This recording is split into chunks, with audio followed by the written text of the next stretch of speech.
Welcome to the Shop of Joy, the podcast that celebrates the heart and the soul of retail. Whether you're serving on the shop floor, you're leading a team, or simply someone who loves a brilliant customer moment, this space is for you. Each episode, we'll explore how to turn your store into a joyful place for your customers, your colleagues, and just as importantly, for yourself. This podcast is all about rapport with you and your customers, and how to create a rapport so strong that your customer goes away and tells all of their friends about it. Remember, 77% of customers will recommend you to a friend if you give them an incredible customer experience, and that is exactly what we're aiming for. We're aiming for our customers to become advocates for your brand and your business. Now, customer connection, customer rapport is not new. It's actually ancient. Even in the marketplaces of ancient Egypt and Greece, all of the merchants knew their buyers by name, and they build loyalty through trust and through conversation. In the early 1900s, all the tailors, service was personal and community driven.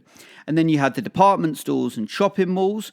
Customer connection, it scaled, but it still didn't disappear. And now today, obviously, we've got your algorithms, you've got automation, you've got AI happening, you've got very impersonal things going on in your shops, right? And rapport is more important than ever. And we're discovering what those early traders actually knew all along. People don't just buy products, they actually buy connection. So that is what we're going to explore today. Well, what is the meaning of rapport? What's the definition of rapport? So this is the definition: a close and harmonious relationship in which people understand each other's feelings and thoughts and communicate it well. It's built on mutual trust, respect, and empathy, making both parties feel comfortable, connected, and at ease. Now, if you build up a rapport with a customer, you're going to have a customer for life. Now, I talk about this all of the time. There's a big difference between selling and giving a customer experience. Selling is the short game. Giving a customer experience is the long game. Giving a customer experience is like sowing seeds in a garden and just watering them.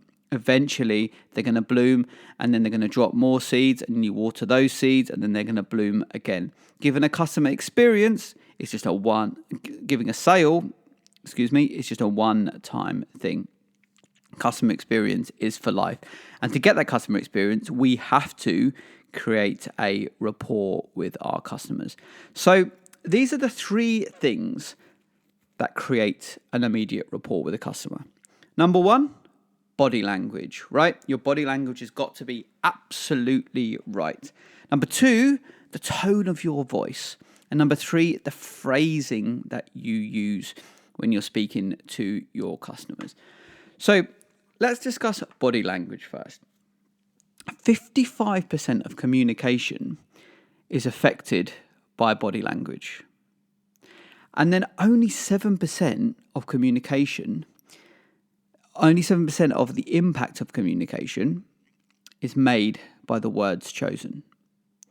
Right? So body language is so important in creating rapport, even more important than the words that you choose.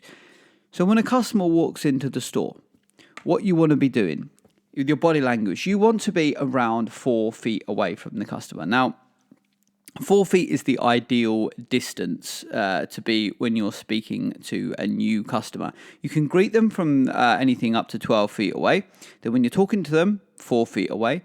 And then when you get to know them a little bit better, you can move into around 2 feet away. Never get closer than 2 feet.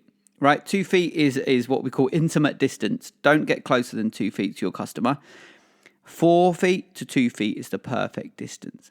And then quite simply, what you want to do with your body language is read and mirror their behavior. So if you go on a date with somebody and you like them, if they lean in to speak to you, what happens? You lean in. If they lean back, you generally lean back. If you scratch your ear, they generally scratch their ear. You mirror people that you like. all of the time. So it's all about reading and mirroring the customer's body language. Now, this also includes if they sit down, you never loom over them. Or if they're standing up, you don't sit down and look up and speak to them as well. You need to be on the exact same level when you are talking to your customer to start creating this rapport with your body language. Then tone. So tone is really, really important in what you're saying. Your tone of voice, your tone control. Think about it like a tone control on a guitar amplifier. The tone control gives a different musical expression when you move it. It can show sincerity, it can show intent, it can show attitude. Generally, a soft tone shows empathy and understanding. And then a stronger tone, a louder tone, can show more excitement as well. But tone mirroring supports active listening and it helps the customer feel understood. So blend your tone of voice with your active listening. Now, a few things to note about active listening. Active listening is not just smiling and nodding along. Active listening is actually fully concentrating and understanding and being visibly engaged in what's happening. It's being like a trampoline. The customer's saying something, you're repeating it back, you're bouncing it back to the customer, you're giving true and real-time feedback on exactly what the customer is saying to give it to show attentiveness. So instead of just saying, okay, I get it, as a way to show active listening, actually repeat back the request. So if a customer's come in and they say, I'm looking for a 3-seater sofa, I need it by next Tuesday, and I want it in a brown leather. You repeat back, okay, so I'm going to show you some three-seater sofas in brown leather. I think you'll really like them, and I know that we can get these easily by next Tuesday for you. Such a powerful way in showing the customer that you are listening and showing active listening. Then we talk about phrasing. So the third step to immediate rapport is phrasing. Open questions. Make sure the sale is a string of open questions. This invites the customer to elaborate. This makes the customer feel heard and makes the customer feel seen. It's a very, very important rule when you're talking to a customer. It's the 20-80 rule, or the 80-20 rule if you want to reverse it. So you speak 20% of the time and the customer speaks 80% of the time. Now, it sounds like a lot, but the 20% of the time that you're speaking is generally asking open questions to the customer. And now the 80% of the time is the customer being heard, being understood, and talking about exactly their wants and their needs. Now, this is so important if you want this customer to return back. We've all been to so many shops where you go in, you ask them a few questions about the product, and then they just talk at you. They don't let you get a word in edgeways. And then you walk out the door and you feel like you've just been sold to for an hour. It's very, very important to let the customer say exactly what they want, and then you repeat back exactly what they want. So the 80-20 rule, really important. And then the name, asking a customer's name, making the customer feel like this is a very, very personal interaction. Okay, so using someone's name in a conversation is the most powerful way to create a rapport. It builds trust, it signals respect, and it signals attentiveness. Your name is the first and the only thing that you actually truly own, and it creates an instant bond when you share a name with the customer.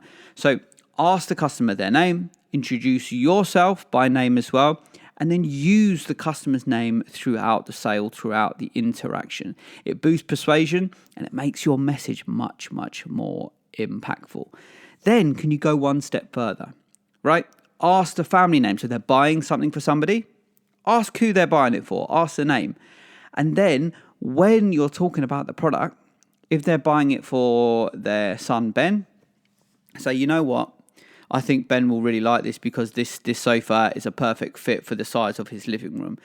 Talk about the family. Talk about who it's being bought for, but keep bringing the name up. Bring their own name. Bring the name of who they're buying the sale for, and you're going to create a really, really, really powerful connection with this customer. So that was the 3 ways in order to create an incredible rapport with your customer. First, body language, then tone of voice, then through phrasing. And if you do all of these things every single time, you are going to have customers that come back, that recommend you to their friends and family, and that go online and write raving reviews about you. And you're going to create an incredible customer experience.